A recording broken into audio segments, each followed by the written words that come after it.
안녕하십니까, 김대희입니다. 제가 자주 이게 유튜브 영상을 올려드려야 되는데 책 탈고를 하느라고 바빠서 잘 못 올리고 있습니다. 열심히 탈고할 끝에 이제 어제 탈고를 마무리했고요. 책이 조만간 아마 출판이 될 것으로 기대를 하고 있습니다. 빠르면 다음 주, 늦으면 추석이 끝나고 출판이 이루어질 것 같습니다. 많이 기대해 주시고요. 오늘 영상에서 말씀드릴 것은 어찌 보면 모든 치료에서 가장 중요한 부분인 진단에 대해서 말씀드리도록 하겠습니다. 우리가 체외 충격파를 잘 하는 것도 중요하지만 더 중요한 것은 체외 충격파에 효과가 있을 그런 환자를 잘 고르는 것이 더 중요하다고 할 수 있겠습니다. 즉, 진단을 정확히 하시면은 체외 충격파를 더 좋은 효과적인 치료로 만들 수가 있는 것이고요.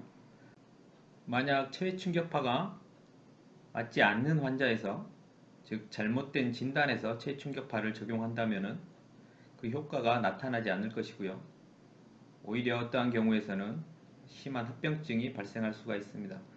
그래서 무엇보다 치료에 앞서서 진단이 매우 중요하다고 할 수가 있겠습니다. 가장 흔한 질환 그 중에 하나인 허리 통증에서 이런 진단의 중요한 경우를 제가 두 가지 경우를 예를 들어서 오늘 설명을 해 드리도록 하겠습니다. 우리 허리 통증은 누구나 한 번 정도는 거의 앓는다고 해도 무방할 정도로 매우 많은 환자가 허리 통증으로 외래를 방문하고 있습니다. 이러한 허리 통증 환자에서 이 환자에게 어떠한 치료를 할 것인지 이는 매우 중요한 요소입니다. 가장 중요한 두 경우에 대해서 오늘 설명을 해 드릴 건데요. 첫 번째가 인대 이상에 의한 통증 환자고요. 두 번째는 근육 또는 신경에 의한 통증이 유발된 환자를 보여드리도록 하겠습니다. 이 두 경우는 반드시 치료가 아주 달라야 하는데요. 어떻게 달라야 하는지 일단 슬라이드를 보면서 설명을 해 드리도록 하겠습니다. 통증의 위치를 보시면은 사진에서 표시된 이 부위와 같이 척추의 한 가운데에 이르는 통증의 경우에는 리가먼트, 즉 인대 이상일 가능성이 높습니다. 반면에 한 가운데에서 약간 치우친 이렇게 좌측 또는 우측인 경우도 마찬가지고요. 치우친 경우의 통증은 근육의 이상에 의한 통증일 가능성이 높습니다. 이러한 근육에 의한 통증은 이 근육 자체에 의한 통증일 수도 있지만 신경병성, 즉 협착이나 디스크 후에 발생하는 근육의 위축에 의한 통증에서도 근육성 통증이 나타날 수가 있겠습니다. 엑스레이에서 보시면은 측면 사진에서 처럼 가시돌기가 있고요. 이 가시돌기 사이를 연결하는 가시돌기 인대라고 하는 인대가 있겠습니다. 이 인대에 이상이 있을 때는 척추의 한 가운데에서 통증이 유발되는 것이고요. 반면에 한 가운데에서 약간 치우친 이 부위의 통증은 글루티우스 맥시무스라고 하는 이 대둔근이 기시하는 부위로서 대둔근의 기시부에서 통증을 느끼는 것입니다. 그런데 이때 중요한 것은 이 치료를 할 때는 통증을 느끼는 대둔근의 기시 부위보다는 대둔근과 IT 밴드라고 불리우는 장경인대가 이처럼 서로 연결이 되는데요. 이 연결된 이 부위가 매우 중요한 치료 타겟이 되겠습니다. 리가먼트 손상의 경우에는 영상에서 보는 바와 같이 이렇게 진짜 일어서는 순간 이때 인터스피너스 리가먼트에 장력이 가해지기 때문에 통증이 일어나고요. 또는 머리를 감는 동작처럼 이렇게 허리를 숙일 때 허리 한가운데서 통증이 유발이 됩니다. 반면에 영상에서처럼 쭈그리고 앉았다 일어서려고 할 때는 심한 통증은 발생하지가 않습니다. 진단이 되었다면 이제 치료에 들어가는데요. 리가먼트의 이상인 경우에는 최충격파보다는 프롤로 주사 치료가 효과가 더 좋습니다. 이렇게 인터스피너스 리가먼트의 부위를 눌러보면 통증이 유발되는 걸 확인할 수가 있습니다.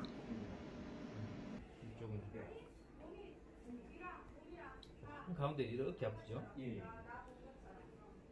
초음파를 론지튜디널 플레인으로 위치시킨 후에 타겟으로 하는 인터스피너스 리가먼트를 확인을 합니다.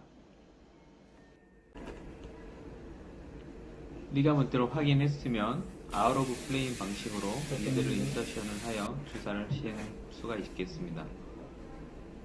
내가 원하는 타겟에 주사를 한 후 한 니들 포인트에서 위와 아래 총 3군데를 주사를 할 수 있겠는데요. 보시는 바와 같이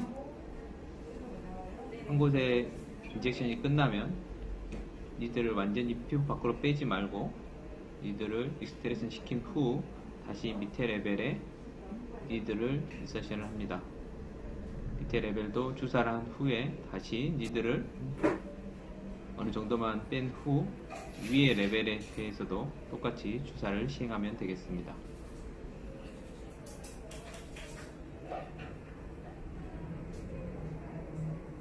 주사 치료 후에 증상을 확인해 보겠습니다.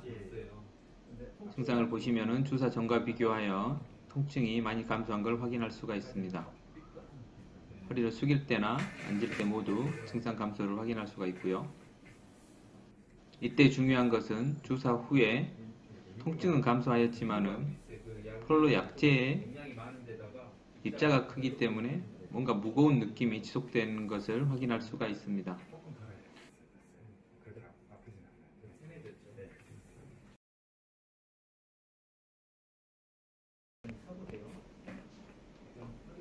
이와는 달리 대둔근에 이상이 있을 경우에는 허리를 숙일 때는 심한 통증은 발생하지 않습니다. 대신 약간 무거운 느낌의 둔한 통증만을 호소를 하시고요.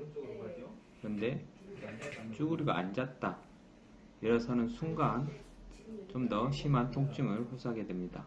일어날 때는 힘 조절 잘하면 안 아프기도 해요. 근데 조금 힘 조절로 지금 아프고요. 다시 한번 해볼게요. 지금 이 시점부터 당기기 시작해요.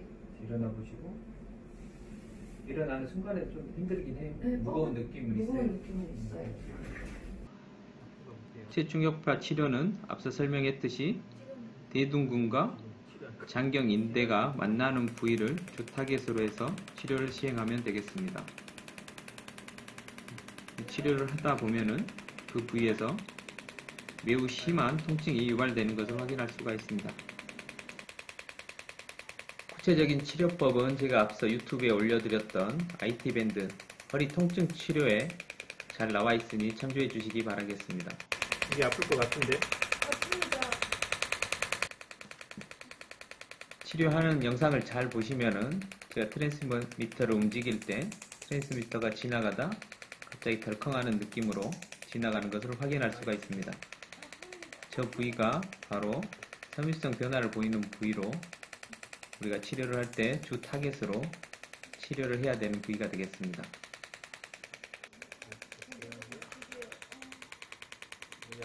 다음으로 대둔근을 치료하게 되는데요. 대둔근은 IT밴드보다 약간 후방에서 약 15도 각도로 접근을 해야 합니다. 치료를 할 때 대둔근을 느끼는 방법은 힘을 주었을 때 약간 저항이 있는 부위로 그 부위가 대퇴골에 부착되는 부위에서 저항이 느껴지겠습니다. 대둔근의 대퇴골 부착부 치료 시 가장 흔하게 하는 실수는 트랜스미터를 후방 쪽에 위치시켜 대퇴 이두근 쪽으로 치료를 하는 것입니다. 치료 마지막으로 항상 아랫다리 부위의 페로니우스 근육과 익스텐더 디지털은 근육을 확인을 하고 만약 통증이 유발된다면 치료를 같이 시행을 하고 있습니다. 만약 통증이 유발되지 않는다면 굳이 치료하실 필요는 없겠습니다. 치료가 끝나고 증상을 확인해 보면은 환자가 쭈그릴 때도 통증이 많이 감소한 걸 확인할 수가 있고요. 이렇게 일어설 때도 좀 더 편하게 일어서는 것을 확인할 수가 있습니다. 조금 희미하게 당기다가 네. 일어날 때도 가벼워요 좀. 허리 한번 숙여보세요. 허리를 앞으로 숙일 때도 치료 전과 비교하여 좀 더 가벼워진 느낌을 확인할 수가 있습니다. 네. 오늘 영상에서 보셨던 바와 같이 인대에 의한 통증과 근육성 통증은 그 치료에 있어서 매우 차이가 있습니다. 그렇기 때문에 진단을 잘 하셔서 치료를 잘 하셔야 되겠고요. 추가적으로 신경병성 통증에 의한 허리 통증은 이 자체가 근육성 통증을 유발시킬 수가 있습니다. 그렇기 때문에 어떠한 환자에서는 신경차단술이나 미추 신경차단술 같은 신경에 의한 치료에 의해서 일시적으로 호전 반응을 보이지만 다시 재발하는 양상을 보일 수가 있고요. 통증의 심한 원인이 신경에 의한 경우에는 그런 환자에서 체충격파를 치료하면은 일시적인 호전은 보이지만 그 호전의 정도가 미미하고 또한 3, 4일 내에 다시 재발하는 양상을 보입니다.